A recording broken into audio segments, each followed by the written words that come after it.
কিভাবে আপনি আল রাজির visa bank কার্ডে টাকা ডিপোজিট করবেন সেটাই দেখাবো। প্রথমেই ব্যাংক কার্ডটি প্রবেশ করাবেন, তারপর মেশিনটি আরবি থাকবে, ইংলিশ করে নেবেন। ওকে, নেওয়ার পরে এখানে আপনার সামনে যে পিন নাম্বারটা আছে কার্ডের, সেই পিন নাম্বারটা দিয়ে দিবেন। ওকে, দেওয়ার পরে আপনার সামনে এরকমভাবে মেনুটা চলে আসবে। তো এখান থেকে যে কাজটা করবেন, কর্নারে দেখতে পাচ্ছেন ডিপোজিট, এখান থেকে যে ডিপোজিট অপশনটা আছে সেটাতে ট্যাপ করবেন। করার পরে আপনার সামনে বক্সটা ওপেন হয়ে যাবে। ওপেন হওয়ার পরে আপনার টাকাটা নিচে রেখে দিবেন। তো দেখতেই পাচ্ছেন এখানে টাকাটা রেখে দিলাম।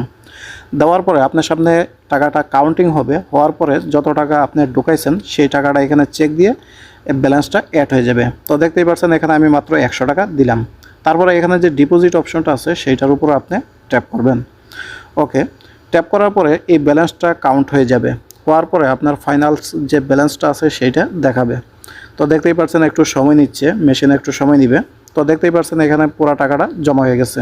তো এখান থেকে আপনি ইয়েস অপশনে ট্যাপ করবেন। করার পর আপনার মেন মেনুটা চলে আসছে, এখান থেকে ব্যালেন্স ইনকোয়ারিতে ট্যাপ করবেন।